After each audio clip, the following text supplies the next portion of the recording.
jumping into the next tool that I was telling you that we have is a mapping solution that we built. We built this so this is our own tool. We built this a couple of years ago, and the goal was we had a basic tax database that members could go in and they could just grab the tax information, but it looked like an Excel spreadsheet.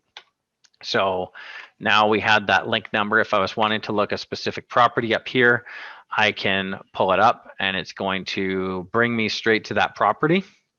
And it gives me this little widget that pops up. So I know the link number, I know the community, land use code, assessed value, like the tax information gets dropped in from them. And I also know because of this, that this property is currently active. And it's shown me where the property is on the map, and it starts to give me the plot dimension details. If I want to start to dig into this a little bit more, I can go in here. This is grabbing from Street View. So if I want to start to look around, I can, but I know that's the subject property right there that it dropped me on.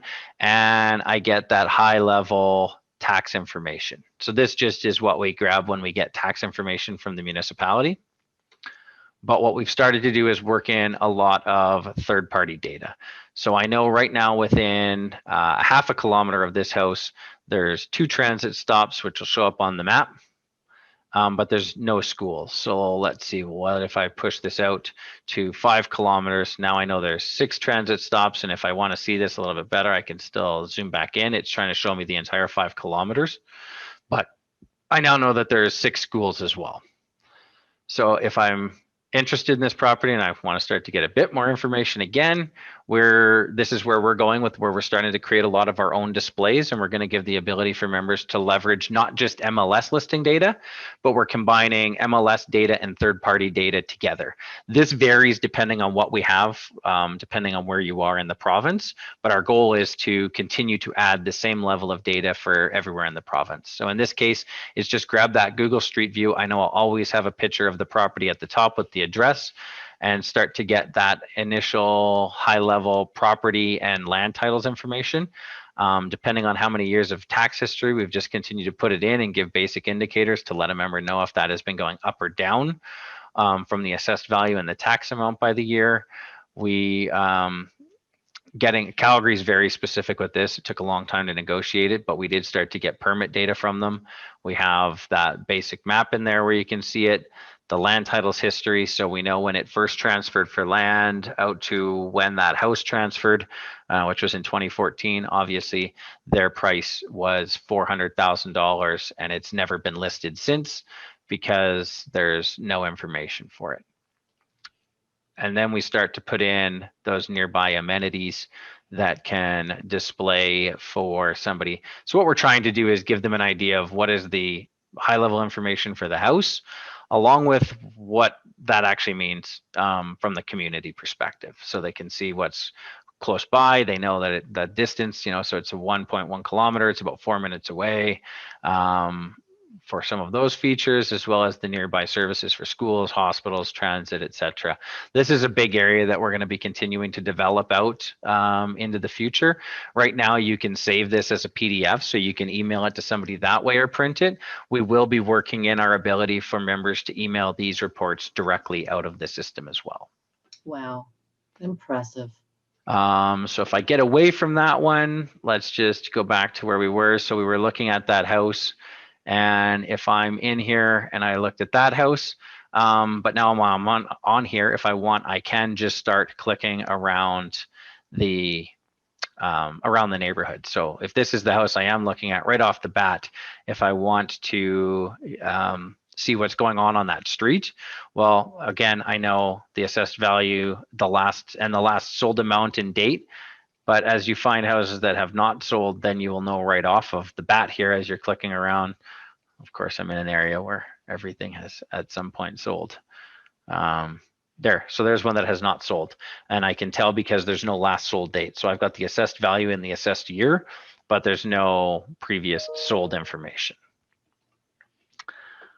And then we kind of start to go into a bunch of data that we've worked in. So if I back way out, because this is all just residential, we do have mapping for third-party data, like I was saying, that we've been grabbing.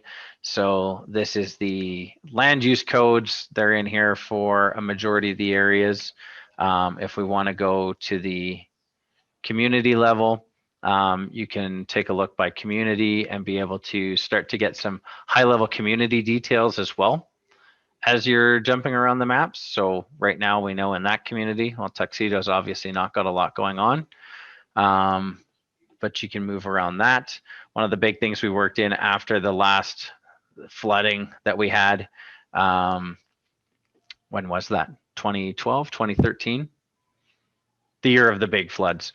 We actually grabbed the provincial flood map so we can see what the province and what the city said the flooding results were. So what did that mean for properties? So we just continue to try to find more data that we can work in that makes sense for realtors. Mhm. Then the next part that we also have worked in here, and this is a big one that we'll be continuing to build out, is coming in here and starting to look at the statistic side of things. So we're not looking at any specific areas at the moment. That is interesting. So let's go out. There we go. Take a second. Filter. So we've got all the communities on there. And you can get some basic information. So we know when we're going around the various communities. This is not working. We didn't upgrade on Thursday. There's clearly an issue with the way that this is displaying. Just gives you a high level opportunity to take a look at the communities themselves. So this is just the benchmark price. If I'm looking at the median price, if I'm looking at average solds, let's just say I back that out and I go to the year of 2020 and filter. This should give me, there we go. I had a filter reduction down from playing with it earlier. So when I bring it up, I can start to go around the communities and just get some of this high level information so I know what's going on in the city. This is where I say we're going to be rebuilding that stats portal. This is an area that's in here that we've just been lightly starting to play with it. But you can, if you want, start to turn on stuff like active listings, which is then going to map the active listings over top of this map. These are features that will continue to come in the future. So it works basically the same way that I was telling you before, that we know that this property is active. We're not linking it straight into the MLS today, but that will be, you know, some of the feature and stuff that continues to come as this is our work in project for where are we going in the future. And then, yeah, depending on where you are, you know, we just continue to break it out by all the areas that we've pulled in data for so far. So for the Pillar 9 boards, Lethbridge, Medicine Hat, you can see there as we continue to move up, there's Red Deer. We are slowly pulling in all of the data for the areas that we're working in. So we've got Lloyd there. If I knew where Grand Prairie was, I would find it. There it is. So ultimately, the way the entire map will look is the way it does around Calgary here for the data that we've already pulled. So we'll start to break down all of the municipal districts and rural areas so that members can dial in on them and start to get specific information. So that is our mapping solution where we're just, you know, we're playing with what does the future look like for combining listing data with other third-party data. And then the last one that we were talking about on there's the Prospects mobile application, which is just, it's a mobile app which gives you access to listing data on the fly. A couple neat features. I can't show it to you on my computer, obviously, because I'm on my desktop, not on my phone. But it gives you a full functionality to search the MLS system as an agent. New feature that we just launched with it last year was another feature called Brand and Share. So you're able to update the branding in the mobile application and push it to your clients as well, so that you have your own mobile app that you can give to your clients, and they're able to look up properties as they're out and about. If they want to know what a property is listed for or get information on one that's currently for sale, when they see the sign, they can do that. And as they interact with those properties, it captures that information for you. So you'll know if they're liking properties in the mobile application. And we have that synced with Matrix today. So what we've done is try to get it to a scenario where agents only have to do something once.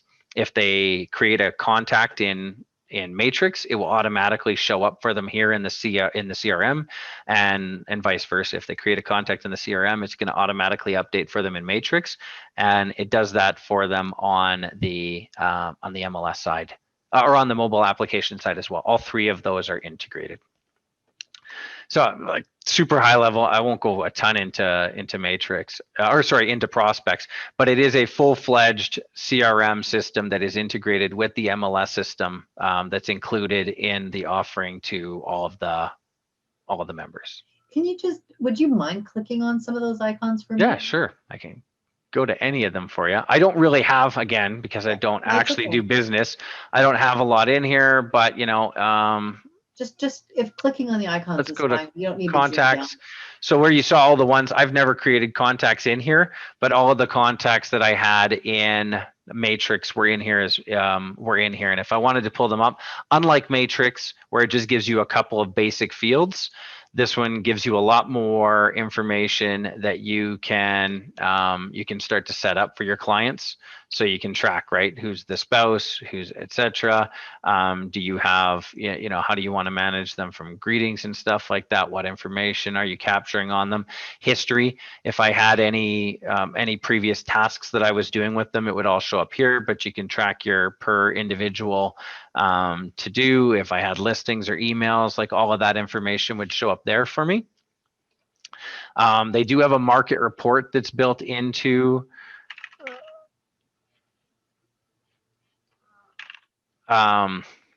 they do have a market report that is built into, I don't know, there we go. Yeah, so that's the one. If I set this up, I can start to set them up with a market report that I want to go out to them. So do I want it to go out monthly or 3 months? This is just keeping them in touch with their community, if you want to look at it from that perspective. And then as you save it, now MapBest is getting that market report. I can't actually pull up the market report in here. I'd have to get an example of one. But now every month, that client is going to get a market report for that community, which is just letting them know what's going on in the community. That is nice. Showings, I don't have anything. Obviously, I don't have any showings, but this would pull in all of your showings that you have booked so that you can track and manage them from here. Leads, again, I don't have any, but gives you that opportunity for the people you're working with. And then action plans. So what do you want to start, you know, anything that you're working on that you want to start to set up, you've got the options to get all of that built out in here and manage in your calendar. And then there is a bunch of just templates and stuff that they work into the system that clients can use, but you can start to create your own as well if you have your own templates, so that when you are sending out an email, if you're working with a prospective buyer or seller or whatever, you can have it that you build it out once and it's in here, so you can send those emails out to your clients straight from within the system here. Wow. So Prospects has a bunch of great tools. It's a really phenomenal CRM specific to the real estate industry, and is just included in here. So in that fee that members are paying, they have access to that tool right off the bat.